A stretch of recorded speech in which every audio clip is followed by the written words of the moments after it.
Relax Ramji நேயர்களுக்கு அன்பு வணக்கம். என் இனிய நண்பர் பெருங்குளம் ராமகிருஷ்ண ஜோசியர் சனிப்பயிற்சிக்கான 2026 ஆண்டு வரையிலான பலன்களை கணித்து கொடுத்திருக்கிறார். அந்த பலன்களை இப்போது பார்த்து கொண்டிருக்கிறோம். சிம்ம ராசிக்கான பலன்களை என்ன சொல்லியிருக்கிறார் என்பதை பார்ப்போம். சிம்ம ராசி நேயர்களே, அன்பர்களே வணக்கம். நீங்கள் சூரிய பகவானின் ஆதிக்கத்துக்கு உட்பட்டவர்கள், சூரிய பகவானை ராசிநாதனாக கொண்டவர்கள். இந்த சனிப்பயிற்சியால், சனி பகவானால் உங்களுடைய பொருளாதார நிலை மேம்படும். குழந்தைகளுடைய முன்னேற்றத்தில் அதிக அக்கறை செலுத்துவீர்கள்.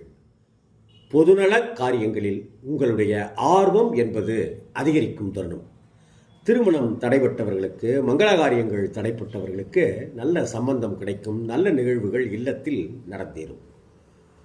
சந்தான பாக்கியம் இல்லாதவர்களுக்கு சந்தான பாக்கியம், குழந்தை பாக்கியம் கிடைக்கக்கூடிய காலம் இது. உங்களுடைய குடும்பத்தில் குதூகலத்திற்கு குறைவிருக்காது, மகிழ்ச்சிக்கு பஞ்சம் இருக்காது. நல்லதொரு பயணங்கள் மேற்கொள்ளக்கூடிய காலமாக இது அமைந்திருக்கிறது. புதிய தொழில் நுட்பங்களை அறிந்து கொள்வீர்கள். சாமர்த்தியசாலி என்று பெயரெடுப்பீர்கள், புகழ் பெறுவீர்கள். சிம்மராசியைச் சேர்ந்த உத்தியோகஸ்தர்கள் கடின உழைப்பை தாரக மந்திரமாக கொண்டு செயல்பட வேண்டும். சுணக்கத்திற்கும் சோம்பலுக்கும் இடம் கொடுக்காதீர்கள். அப்படி சுணக்கம் இல்லாமல், சோம்பல் இல்லாமல் பணியாற்றினால் மேலதிகாரிகளுடைய ஆதரவை பெறுவீர்கள். சம்பளம் முதலான உயர்வு கிடைக்கப் பெறுவீர்கள். வியாபாரிகளுக்கு கொடுக்கல் வாங்கல் விஷயங்கள் சாதகமாக முடிவடைந்தாலும் கூட உங்களுடைய செயல்களில் கூடுதலான அக்கறை செலுத்துங்கள். மற்றபடி சமூகத்தில் உங்களுக்கான மதிப்பு, மரியாதை அதிகரிக்கும். அரசியல்வாதிகளுக்கு சங்கடங்கள் குறைய தொடங்கும். எதிர்க்கட்சியினர் உங்களை பற்றி அவதூறாக பேசுவார்கள், குறை சொல்லி பேசுவார்கள்.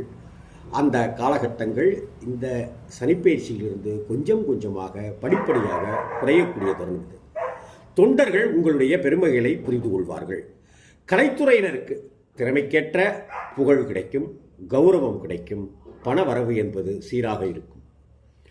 இன்னும் சொல்லப்போனால் இந்த சனிப்பயிற்சி காலகட்டத்தில் பண வரவு இதுவரை இருந்ததை விட பல மடங்கு உயரக்கூடிய அளவாக இருக்கும். நண்பர்கள் மூலம் நல்ல நல்ல உதவிகள், வாய்ப்புகள் கிடைக்கப்பெறும். உங்களுடைய பணியை செவ்வனே அமைதியாக செயலாற்றுங்கள்.